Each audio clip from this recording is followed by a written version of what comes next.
Your film is now ready to be shown.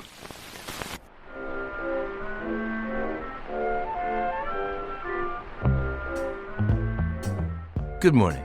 I'm Justin Hendricks, editor of Tech Policy Press, a nonprofit media venture intended to provoke new ideas, debate, and discussion at the intersection of technology and democracy.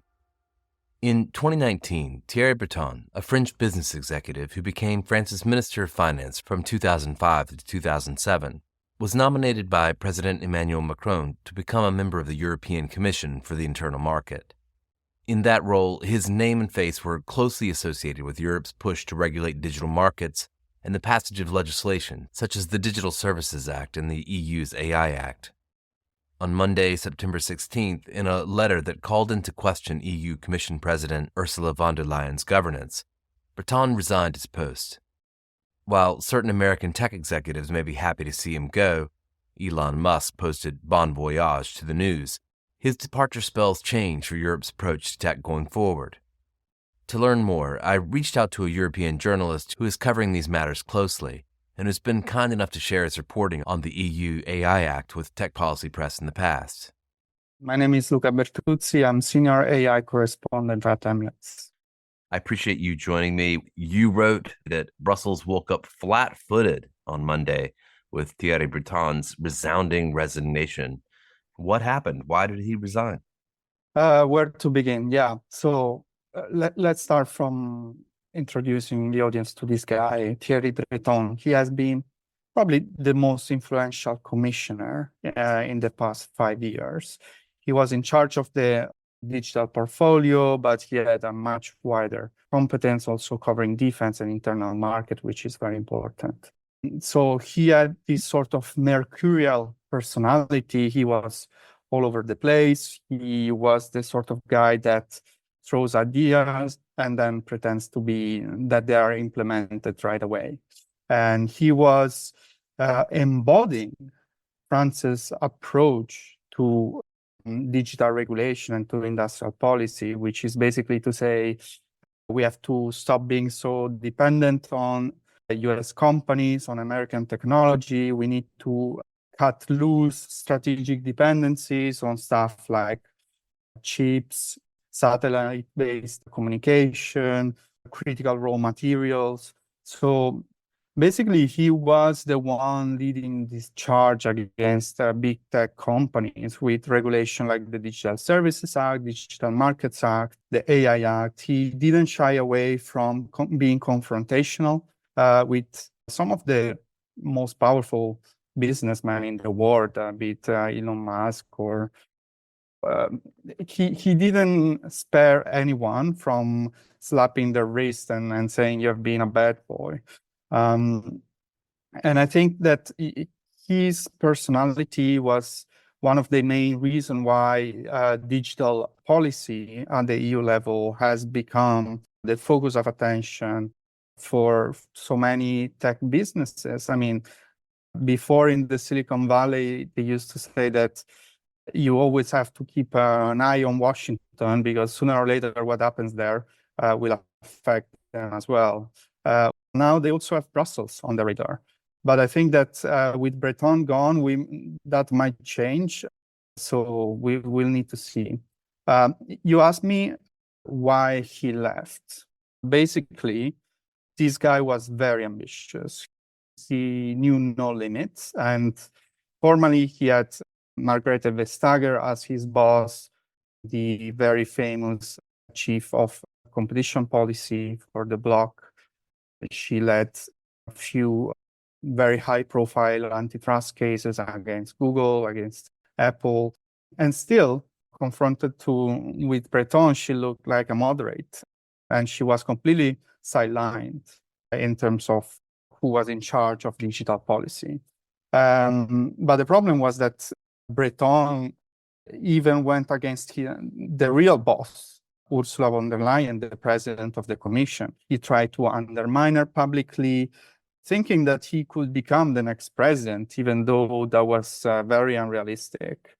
So eventually, I think von der Leyen realized that she needed to get rid of this loose cannon because if she wanted to consolidate her power.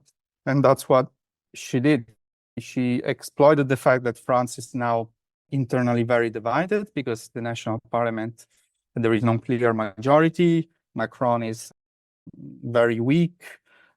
And so she bargained to give France a better portfolio if they got rid of Breton, and that's what Macron accepted to. I suppose there are both near-term and long-term consequences for tech policy, digital policy in the EU. But in the near term, what does it mean? Who's likely to replace him, and what other dominoes might fall in the foreseeable future? This week was very eventful in Brussels. The President von der Leyen revealed her new College of Commissioners, and so we will have a Finnish commissioner and Virkkunen for the digital portfolio. The thing is, we don't really know much about her stance toward industrial policy and confrontation with big tech, which actually I think it's an indication in itself that she will be a much milder regulator than Breton. I think, the Breton's disappearance from the stage will leave an important power vacuum in the next commission. And the way von der Leyen structured the portfolio seems to be a divide and conquer strategy because she split things up so much that no one is really in charge of anything. And she's the ultimate power broker. So I think what we are going to see is a much weaker and less effective commission. In the past 5 years, the EU has passed landmark legislation, what I was mentioning before, the DMA, DSA, and AI Act. These rules are there to stay. The point is that the Commission has a leading role as an enforcer, and the political leadership has a huge impact on how much energetically you enforce these rules. So I would definitely expect that without Breton in charge, we won't see the same level of confrontation with big tech companies. We won't see attempts to, for instance, Breton was the one proposing that data localization requirements for cloud service providers, which would have made it almost impossible for US hyperscalers to operate in large parts of the EU market. I don't think this is the sort of things we can expect from Virkkunen. I think we are going to see a much more relaxed approach to big tech, because also if you consider the fact she is in charge of tech and security, this is a very broad portfolio. They're not necessarily compatible taken together because you cannot be too much confrontational with big tech companies when your security largely depends on the US. And Virkkunen is a Finnish national, so she knows that very well, being bordering with Russia, that she'll need to cooperate with Americans rather than oppose them and slap them with fines and so on. So I think what we're going to see is a significant change of course. And is there any immediate effect on the investigations that have been launched under the Commission during Breton's period? Yeah, so I think there are two levels here. One is the political level, and Breton, I would say, he changed the rule of the game in terms of making the Commission a sort of glamorous institution. He used investigations to shine at the global level. He sent these letters that sometimes they were not even anywhere in the procedure. They were his personal initiative. And that got him in trouble, right? Well, it's not that it got him in trouble, but I think it contributes to the perception that he was a sort of loose cannon and that he was doing everything in his power to shine, to use tools like the DSA to hit headlines worldwide. But at the same time, I think that certain investigations will move ahead. If you take, for instance, TikTok, investigation on Meta, online child protection will be a big priority of this commission. So I don't think that much will change. Also, counterfeit goods, the commission is looking at Chinese e-commerce platforms like Temu.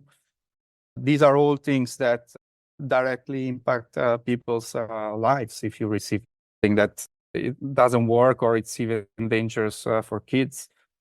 So I think that the overall structure remains the same, and certain political priorities will stay. But we will see, I think, a less PR-driven decision-making in how these investigations are managed, which to a good extent, it's a good thing. At the same time, having someone that puts a face on on a law, on a regulation, it's also good because it provides accountability at the end. If this thing doesn't work, you could blame Breton, but if no one, if the next commissioner is much more low-key, no one takes responsibility, then yeah, I would say the Brussels impact in terms of digital policy might fade away.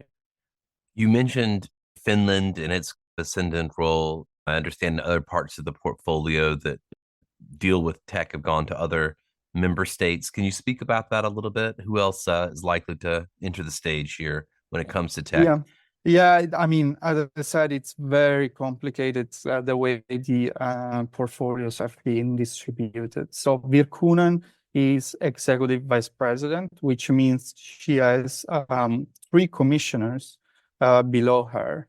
The commissioner for justice, Michael McGrath, which will be one to watch because the EU is about to reform his consumer law to see whether it fits the online environment. We are expecting a Digital Fairness Act that will cover things such as influencer marketing, cookies, addictive design. This is going to be one of the most important digital laws of the next mandate. Then she also has the Austrian Commissioner for Home Affairs, Magnus Brunner, who will be leading on the child sexual abuse material regulation, which has been very controversial because it might tamper with encryption. She also has the defense commissioner. So I think, in the commission, between the formality of the job titles and how things work out in practice, where the power balance takes shape, it's really a matter of personalities. So if you take McGrath and Brunner, they were both senior ministers in their respective governments. Why should they take orders from Virkunen? I think it's going to be very complex how things will work out. And yeah, I don't see Virkunen at this point in time. We don't know her so well yet as such a strong personality that could leave an imprinting like Breton did. There's a lot more kind of consideration in Europe as well as in many other countries in quote unquote digital sovereignty, the ability to set your own course, set your own future. A big part of the European regulatory project seems to be about saying we'd like to have some control over our future. Breton seemed like he was a face of that effort and seemed very influential in it. What do you make of that kind of broader effort at the moment? Does his departure, as you say, it's a significant personality leaving, but how is that broader movement going? This is very interesting because indeed Breton was the main driver of that, and France behind him too. France has always seen the EU as a vehicle to garner global influence.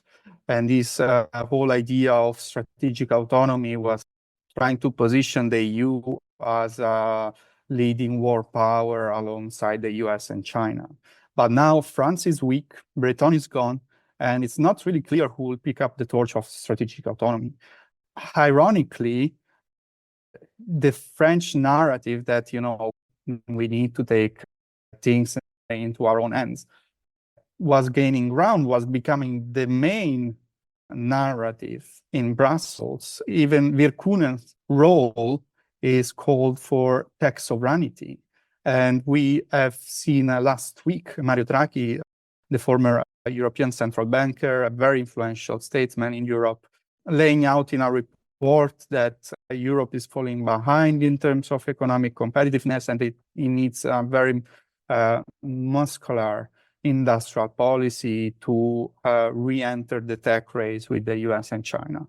Still, in this framework, who's going to push for that? It's really not clear. And also, what Mario Draghi highlighted was that there is a dire need for pulling together resources. I'm talking about common debt, Eurobonds, but there is no political will to go in that direction. The German center-right party that is expected to win the elections next year already said that they don't want this common debt. All these ideas are there. And I think that Draghi provided a sort of diagnosis that it's either we try to change things or it's a slow agony into economic decline. But I'm afraid that most of what he said will stay in a drawer and won't be implemented because there is no strong leadership to push it forward. Anything else you're looking at that is crucial coming down the path in 2025? I mean, Digital Fairness Act, maybe something new for some of my listeners, something to look forward to as we see how that goes through the process. Whether it's as significant as the DMA and the DSA, we're going to continue to add 3-letter acronyms to the regulatory toolbox. What else is there that you're looking forward to in 2025? Digital Fairness Act is a bit of a question mark because it could cover so many things, but there is also an internal clash between the Digital Policy Department in the Commission and the Justice and Consumer Department on who owns certain topics like web cookies and addictive design. Of course, much will depend on the new power balance in the Commission, and that will take some months to take shape, and how this clash will, how things will land. I think what we can expect in the coming year is continuous enforcement on the DMA and the DSA. Curiously enough, von der Leyen sent a mission letter to Virkkunen about what should be her tasks. And she mentioned the DMA and the DSA, but she didn't mention the AI Act. And the reason for that is also Mario Draghi criticized the AI Act, saying this is a regulation that is preventing European companies from innovating. He was also very critical of the GDPR. So I think for sure, how to put it, it's much easier to regulate companies that are not Europeans. And most of those covered in the DMA and DSA are not European companies, mostly American and Chinese. For the AI Act, it might be different. The Commission might be more cautious. They want to see if so-called champions like Mistral, Aleph Alpha can emerge in the tech scene and continue to be important players in the long run. So I think we're going to see a much more nuanced and cautious approach on that side of enforcement. Is that it for Thierry Breton? Will we hear from him at all again? Will he emerge in some other political context? Well, for sure, he burned his bridges in Brussels. I mean, the way he resigned, accusing the president and slamming the door, his picture was taken off the wall the same day. But the guy is almost 70. He could as well retire. But the thing is, he's full of energy. So I wouldn't be surprised if he pops up in a government role in France or as a chief executive officer of some French company. We shall see. But for sure, we are not going to see him again in the Commission press room or slapping Elon Musk as a regulator. I think those days are gone. And we will have the tech journalists in Brussels will have to get used to a much more boring Commission going forward. Well, perhaps I'll have you back on soon and we'll find out just how boring. I suspect there'll be some things that are worth talking about. Luca, thank you so much for joining me to speak about this. Thank you, Justin, for inviting me.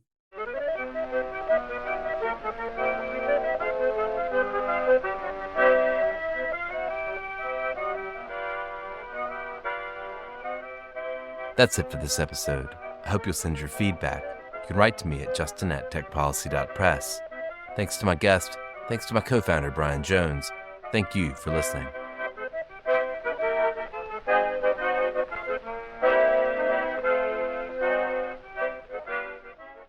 Tech Policy Press.